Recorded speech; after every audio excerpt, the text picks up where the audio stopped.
산후우울증에 대해서 말씀을 드리면, 우리가 산후우울증은 가볍게는 감기와 같이 쉽게 발생될 수 있는 상황입니다. 산모님들은 산후우울증을 많이 겪습니다. 또 시대가 좀 변한 이유가 있을 수도 있고, 보통은 한 50% 정도 경미한 산후 우울증을 경험하고, 그리고 좀 중증이거나 심하게 이제 산후 우울증이 오시는 경우가 있는데, 간단하게 이제 내가 꼭 치료를 무조건 빨리 해야 되는 경우는, 이건 이제 주관적인 제 기준인데, 아기가 믿게 느껴질 때는 본인 혼자서 이 심리적인 상황을 극복할 수 있는 힘이 안 되기 때문에 무조건 적극적인 치료를 꼭 받으셔야 됩니다.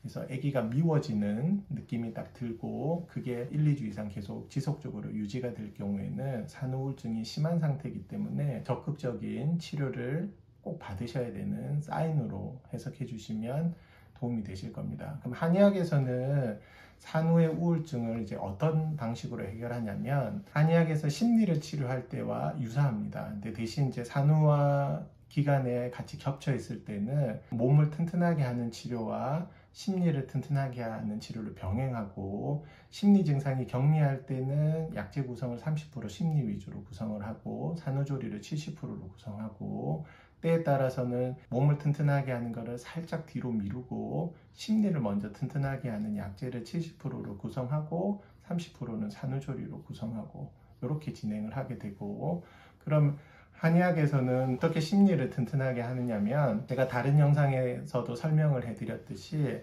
우리가 이 정신활동이라고 하는 거는 에너지를 소비해서 일어나고, 한의학에서는 과거로부터 생각과 사유와 감정은 음혈을 소비해서 일어나는 현상으로 봅니다. 어떤 한 사람이 벌어지지 않는 일을 마치 벌어진 것처럼 느껴져서 하루 종일 불안해하고 노심초사해하고, 그 다음에 우울증과 우울감 때문에 만사 귀찮아지고 세상 의미 없어지고 재미도 하나 없어지고 식욕도 떨어지는 상태, 그리고 깜짝깜짝 잘 놀라고 그 다음에 잘 울게 되는 이런 감정활동과 생각이 하루 종일 끊임없이 지속이 되면 심장의 음혈이 뇌로 공급이 되어서 이 정신활동으로 계속 소비가 일어나는 걸로 보고, 어떤 한 사람이 옛날 같으면 지나쳐 줄 수 있는 일에 대해서 예민해지고 짜증화가 잘 나고 욱하는 감정이 일어나고, 이런 예민함들이 지속이 되면 간의 음혈, 간의 피가 뇌로 전달이 일어나서 그런 정신활동으로 소비가 일어나는 걸로 봅니다. 그 소비가 우리가 일정 수준을 넘어서 버리면 신경성 증상이라고 그래서, 스트레스만 받으면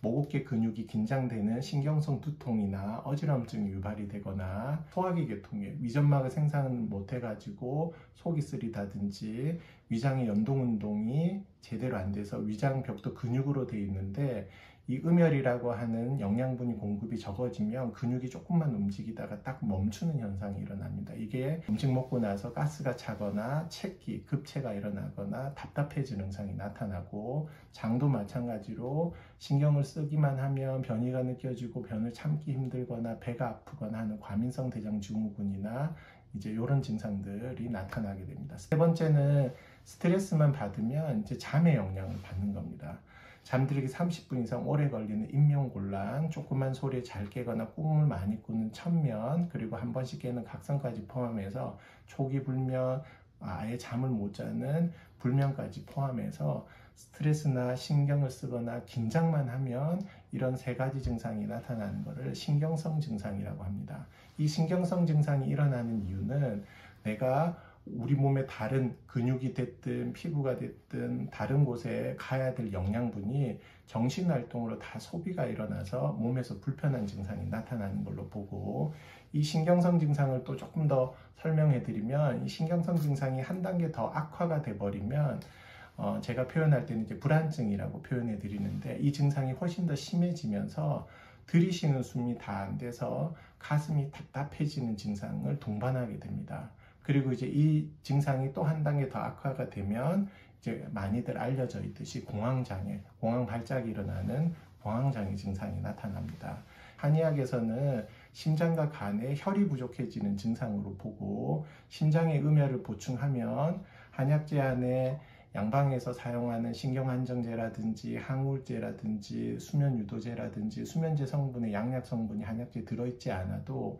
보혈, 혈을 보충하는 성분만으로도 심장에 혈이 보충되면 그걸로 인해서 이미 써버렸던 증상들이 다 사라지게 됩니다. 그래서 마음이 느긋해지고 기분이 편안해지고 우울감이 사라지고 잘 울거나 깜짝깜짝 잘 놀라는 증상들도 사라지게 됩니다. 간의 음혈이 보충이 되면 예민해짐과 그 다음에 짜증화가 훨씬 더 줄어들고 환자들 기준으로는 마음이 느긋해지는 거고 주변 사람들 관찰자 입장에서는 까칠한 게 사라지게 됩니다. 그렇게 심장과 간에 혈을 보충함으로써 심리의 증상을 해결하고 심리로 인해서 야기되는 신경성 증상과 불안증과 공황장애를 극복해내고 거기서 빠져나올 수 있습니다. 한약 치료의 굉장히 큰 장점은 이 치료를 하고 있을 때만 좋아진 증상이 유지되는 게 아니라 내가 소비를 통해 가지고 사라진 음혈을 어느 정도 수위까지 충분히 보충하고 나면 치료가 빠지더라도 그 음혈이 충분히 계속 유지가 되고 있기 때문에 한약 치료가 일정 기간 치료가 끝나고 나서도 신경성 두통이라든지 신경성 위염이라든지 과민성 대장 증후군이라든지 불면 증상도 한약 치료 이후에도 잠을 푹 계속 주무시는 상태를 유지하게 됩니다. 이렇게 산후에 심리를 치료하는 방식으로 심장과 간에 혈을 보충하게 되면 산후우울증에서 바로 탈출할 수가 있고요. 첫 번째는 육체적으로 내가 정신활동에서 소비된 거를 한약으로 보충해줘서 심리와 몸의 증상을 해결하고 나면 이제 두 번째는 내가 정신활동으로 너무 많이 써버린 이 내가 심리의 패턴을 이제 바꿔내는 연습과 훈련을 해주셔야 됩니다. 저 같은 경우에는 제가 심리 상담을 통해서 환자가 외부에서 들어오는 스트레스를 잘 해석을 해서 하루 종일 생각을 하거나 하루 종일 예민해져 있던 상태에서 벗어날 수 있는 제가 훈련의 방법을 일러드리고 마음이 어떤 목적성으로 움직이고 어떤 기전으로 인해서 움직이는 것들을 교과서적으로 설명해드리고 그 다음에 또 하나 다른 축은 우리가 이미 다 알고 있는 얘기들을 자기 거화하는 거, 긍정적인 관점을 잡는 거. 너무 좋은 얘기들을 많이 듣고 있지만 사실 그게 체득화되어 있지 않은 거를 체득화시키는 것들을